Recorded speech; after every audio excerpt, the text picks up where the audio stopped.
Greetings everyone and welcome to the S'mores Archive. These are just all my old videos that I took down that I am re-releasing with some slight edits here and there. I did these DHgate cheapo sneaker reviews for entertainment and educational purposes, and I do not endorse the sales of any replica products whatsoever. No links to any of these items will be given since these videos were done ages ago anyways. Well, I hope you do get a kick out of my old content.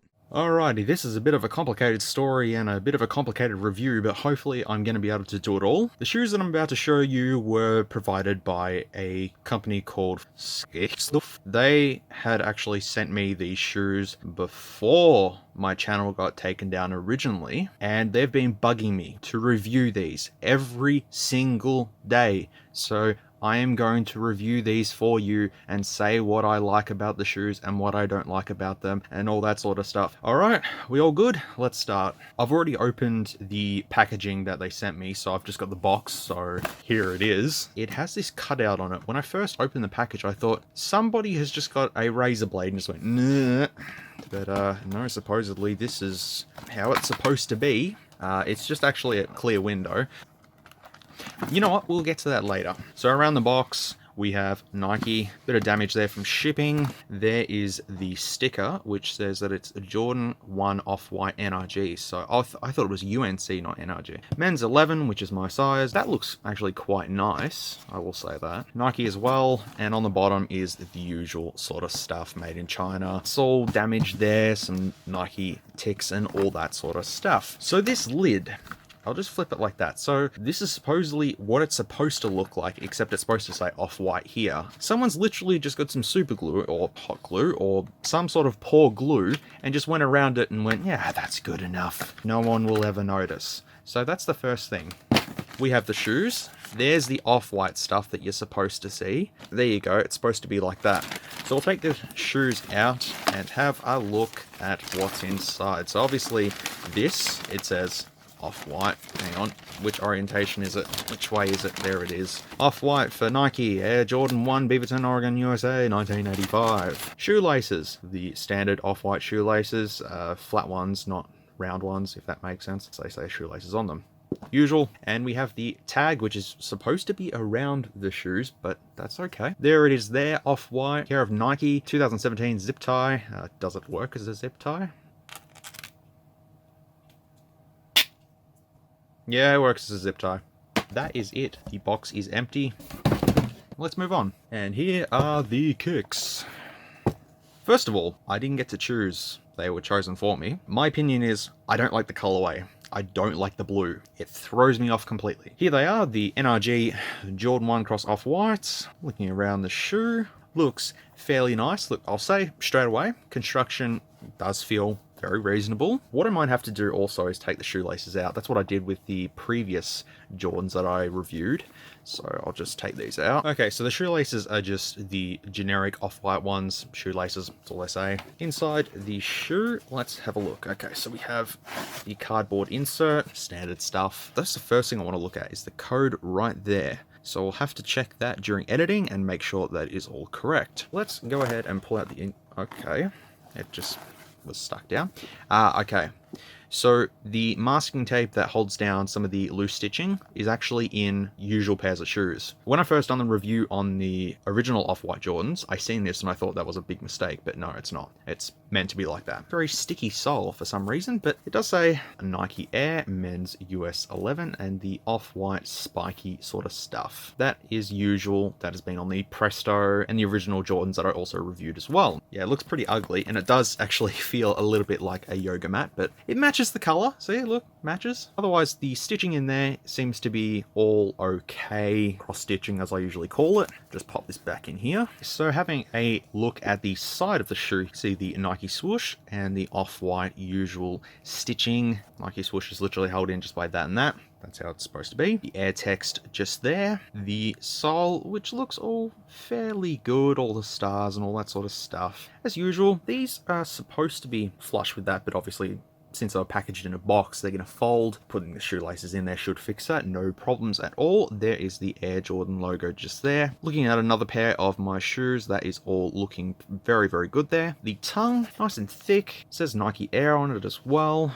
Doesn't have anything else written on the back of it. Mesh on the toe box just there. On the side of the shoe here, we have Off-White for Nike Air Jordan 1, Beaverton, Oregon, USA, 1985. And you can just see the imprint of the Nike swoosh. You can see the different textures that are used. Looks a little iffy just along there. The edges are all frayed as per usual on Off-White shoes. They're just Off-White collaboration shoes. All the edges are frayed, like up here, for example, the tongue, just a bit of foam, but it literally is. And on the back as well is this little piece that's stitched on there.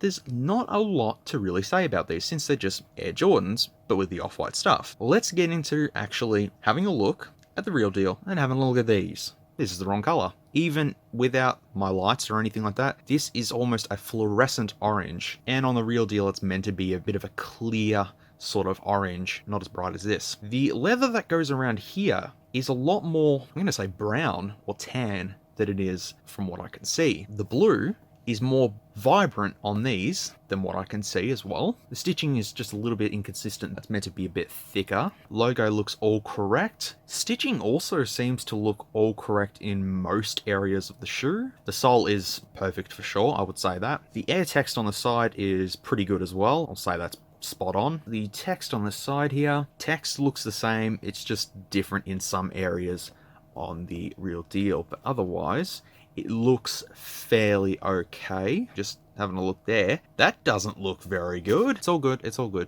Just looked a little bit ugly. And the tongue and everything looks fairly good as well. Is there 85 printed on there? Yes, there is. 85 printed on these little bunny ears, as I called them in the previous video. The text all looks fairly good as well. So far, it seems that they are fairly good for what they are. However, I've got my original ones that I reviewed a while ago, and I'm going to compare them with those. Then we'll do on foot and go from there. Also, the other shoe, I'll just have a look around this absolutely quickly. That's a little bit out of shape just there, as you can see. It's supposed to be flush against the shoe, but it's not. Yeah, everything looks practically the same. I won't take the shoelaces out of this one until I do on foot. Bit of marking there. That looks like paint, actually. Not good. Oh, it's only just a little bit of paint, but that's okay. Let me get out my other ones and continue from there. What I'm going to do is compare them just like this. The laced ones and my laced ones. Just see how they fare out. So the first thing I can see is the toe box netting. It's netted on that one, but whereas it's sort of like a foam, pretty much the tongue on this one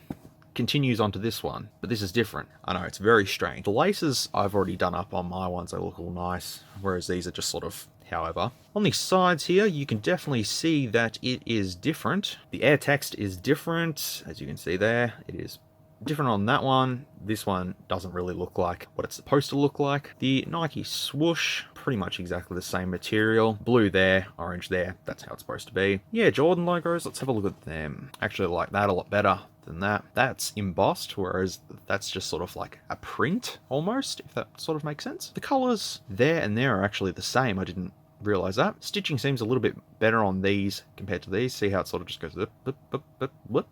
Close enough. The back of the shoe, see different materials there. That's sort of more like a rubber, and that's a canvas sort of material. Soles are practically identical. Let's have a look here. Yeah, pretty much the same. As for the text though, you can see differences straight away. That one right here looks a lot better than this one here. They kind of got that right in the end, I suppose. It's red just on the tongue there, and it is orange on that one there. Shoelaces is pretty much the same, flat lacing, and they both have shoelaces written on them. All seems fairly good. The other thing was that the 85 written on my ones there compared to them are very different as well. So what looks more closer are these ones. These ones are hit and miss. These ones are pretty close, I'll say that. I think it's given them time to sort of work out the text and everything like that, and I think they've finally worked it out. Just a very close-up detail there. You can see the text is a little bit off, like it's not a sort of a fresh text. It's smeared and all that sort of stuff. Far away, not too bad. Close up. The autofocus didn't even work then, so that's okay. The insole as well is different. It says the 10 in there, whereas it just says Nike Air, but I don't think this is part of the whole the 10 thing. I think this is a separate one. I mean, it doesn't say it on the box, so I'm pretty sure that's what it's supposed to be. And obviously the boxes are different. The original inside out Nike box is the old one, and the new one's the one that I showed earlier on in the video. So I think now is where I try them on, see how they feel and all that sort of stuff, give you my final verdict, and end this video. Alright, I'll be back in a second. Alright, here are the kicks on foot. They are super comfy as expected, almost exactly like the other Off-White Jordans I reviewed, true to size also, and plenty of grip. The main difference with these is that there is a cutout in the tongue, which I had to cut out myself, to lube the shoelaces through them, giving the tongue a more extended look on the shoe once it's all tied up. I decided to also leave the brace around the shoe without laces, as it gave these more of a street look. Apart from the colour scheme, they aren't too bad, just not my style. I prefer the Chicago ones, and these are the UNC ones, not the NRG ones. That is the on-foot review done for these Jordan Cross Off-White NRG sneakers. I've already said as much as I need to say about them really. They're comfortable, they feel exactly like the other ones. They were annoying to lace through, but it's okay, I done it. And as I said, I don't really like the colour. For what they are, it might cater to some people. Without seeing the real deal, I can't really make any comments or judgments about it. All I can say is, there you go, Skik stuff. I hope you're happy. There's your review done. I mean, thank you for sending them to me and all, but just messaging me every day was just starting to get just a tad bit annoying. I don't know if I'm going to continue doing shoe reviews or not. I'm going to probably start doing a lot of tech stuff. I'll still do some shoe reviews here and there, but it'll mostly just be tech related stuff. I might still get some DHgate, you know, shoes here and there, but I'm risking it as it is. But I'll keep you guys updated if you follow me on Instagram or whatever. Alright, that's all from me. Thank you again for watching, and I will see you in the next video, whatever that may be. Hey, thanks for watching this video. If you made it to the end, you got through some really cringy old s'mores. If you liked it though, leave a like. If not, then feel free to dislike. I'll see you in the next one.